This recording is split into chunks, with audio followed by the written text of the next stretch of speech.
प्रिय विद्यार्थियों, मैं दिग्विजय। आज के प्राणिशास्त्र व्याख्यान में हम चिक यानी चूजे के परिवर्धन जो अपने पाठ्यक्रम में है उस पर चर्चा करेंगे। अपने पाठ्यक्रम में चूजे के 72 घंटे तक का परिवर्धन 72 आवर्स ऑफ डेवलपमेंट अपने कोर्स में है।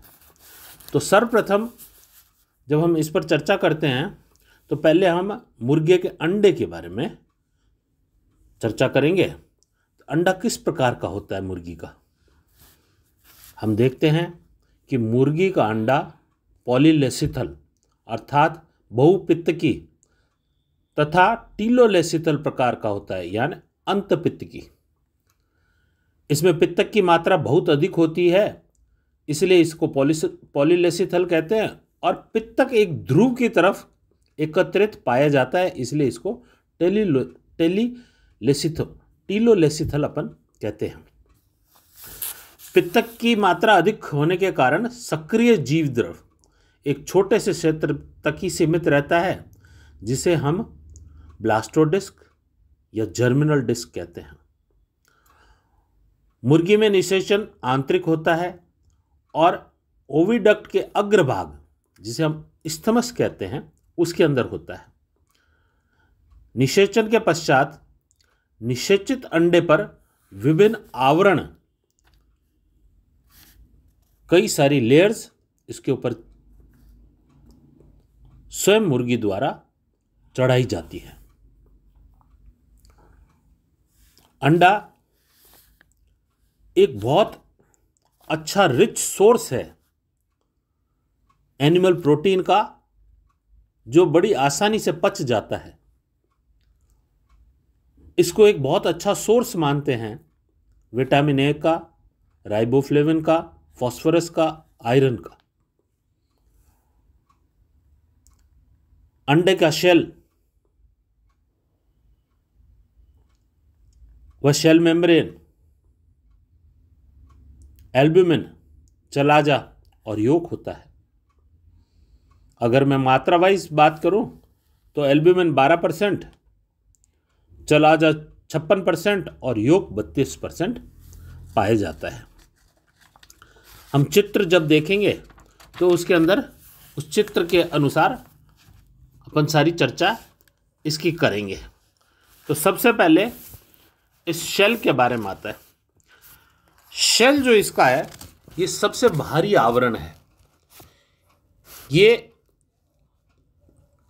छिद्रयुक्त होता है, कई बार ये सफेद होता है, कई बार ये भूरे रंग का भी, गहरे भूरे रंग का भी होता है।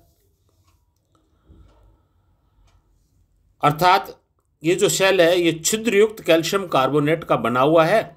संपूर्ण इस शेल पर 0.04 से लेकर 0.05 mm व्यास के लगभग 7000 छिद्र पाए जाते हैं। ये छिद्र में प्रोटीन भरा रहता है तथा इन छिद्रों से ऑक्सीजन व कार्बन डाइऑक्साइड का आदान प्रदान होता है। कठोर कैल्शियम कार्बोनेट का बना आवरण अंडे को सुरक्षा प्रदान करता है तथा ऐसे कवच युक्त बहुपित्तकीय अंडे क्लिडोइक एग कहलाते हैं। क्लिडोइक एग्स स्वयं अपनी आवश्यकताओं को पूर्ति करने में सक्षम होते हैं। इस तरह के अंडे रेप्टाइल्स में, बर्ड्स में तथा मैमल्स जो अंडे देते हैं उनमें पाए जाते हैं। उसके बाद आता है योक। ये येलो कलर का जो गाढ़ा पदार्थ है, ज्यादातर जो अपना एनिमल वेजिटल पोल होता है उस जगह पाया जाता है और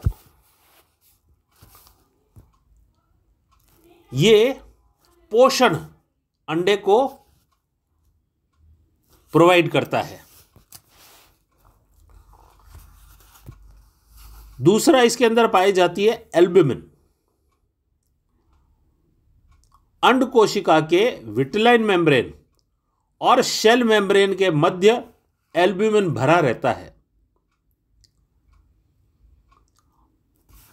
यह ऊपर के भाग में सघन, गाढ़ा, जली समान अर्ध ठोस एल्ब्यूमिन की परत पाई जाती है, जिसे सेल्सिफेरस स्तर कहते हैं। अंड कोशिकाओं के दोनों ध्रुवों की तरफ इस सघन एल्ब्यूमिन की एक ऐठी हुई रज्जु पाई जाती है, जिसे चलाजा कहते हैं। यह चलाजा अंड कोशिका के एल्ब्यूमिन के मध्य में बनाए रखने के लिए होती है।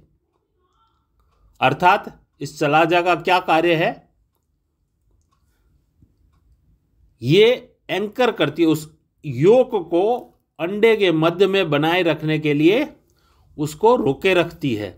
और ये एक ट्विस्टेड कॉर्ड है जो मध्य भाग में अंडे के पाई जाती है। रासायनिक दृष्टि से एल्ब्यूमिन में 85% जल तथा 15% प्रोटीन पाया जाता है। यह स्तर विकसित हो रहे भ्रूण को पोषण उपलब्ध कराता है तथा इसमें जल संचय करता है और भ्रूण की यांत्रिक व रासायनिक जो भी चोट होती है उससे यह रक्षा प्रदान करता है।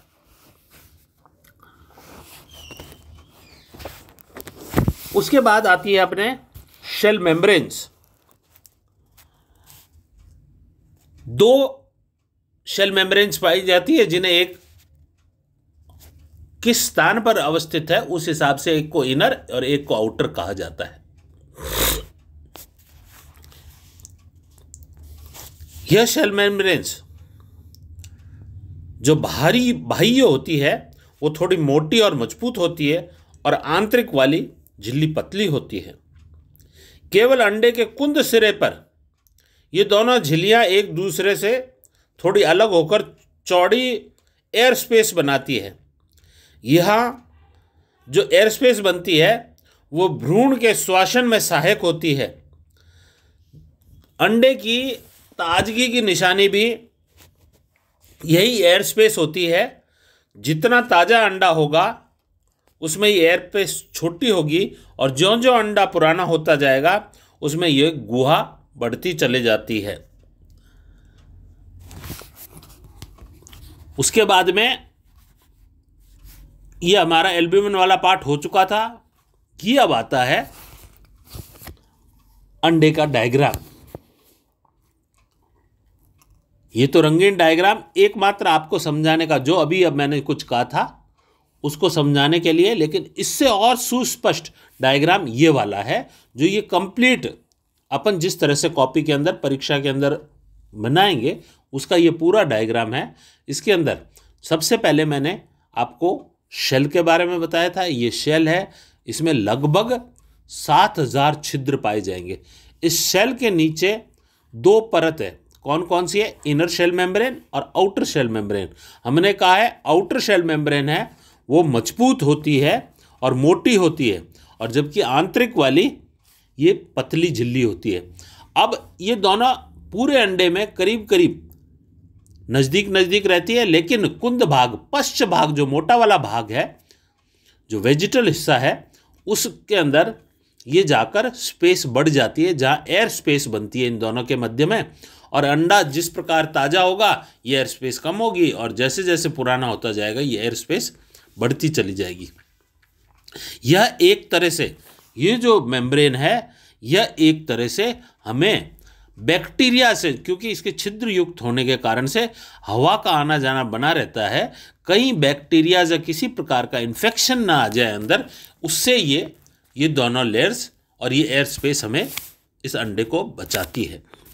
उसके बाद में जैसा चलाजा का मध्य भाग में कॉर्ड, ट्विस्टेड कॉर्ड नुमा थिक एल्ब्यूमिन पाया जाता है जिसे चलाजा कहते हैं। और आप देखेंगे ये चलाजा इस दोनों साइड में मध्य भाग में बनाए रखे, इसको एक तरह से एंकर करे रखता है, उसको वहाँ पर लंगर डाले रखता है, उसको हिलने नहीं देता उस जगह पर। और फिर बीच के अंदर हम देख रहे हैं इसके अंदर योक पाया गया है, और योक भी बीच बीच में आप सफ़ेद जो स्पेस देख रहे हैं ये सारा थिक एल्ब्यूमिन है, ये एल्ब्यूमिन का भाग है। और जो इसका मूड होता है उसको हम कहते हैं न्यूक्लियस ऑफ पांडर। इस न्यूक्लियस ऑफ पांडर के ऊपर एक्टिव साइटोप्लाज्म, जिसे हमने ब्लास्टोडिस्क कहा या जर्मिनल डिस्क कहा है, ये इसके ऊपर होती है न्यूक्लियस के। और यह वह स्थान है जहाँ पर अब सारी गतिविधियाँ इस भ्रूण की होगी। भ्रूण का विकास इस ब्लास्टोडिस्क के अंदर होगा। आगे वाला जो अपन अध्ययन करने वाले हैं उसमें जितने भी परिवर्तन होने वाले हैं वो सारे इस जर्मिनल ब्लास्टोडिस्क के अंदर होंगे।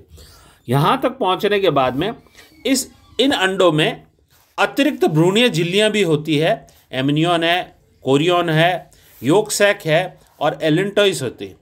ये झिल्लियाँ भ्रूणीय विकास के दौरान भ्रूणीय आवश्यकताओं की पूर्ति करते हैं और ये अंडा जमीन पर दिए जाते हैं। अतः इनकी सुरक्षा के लिए इन्हें कठोर कवच की आवश्यकता होती है।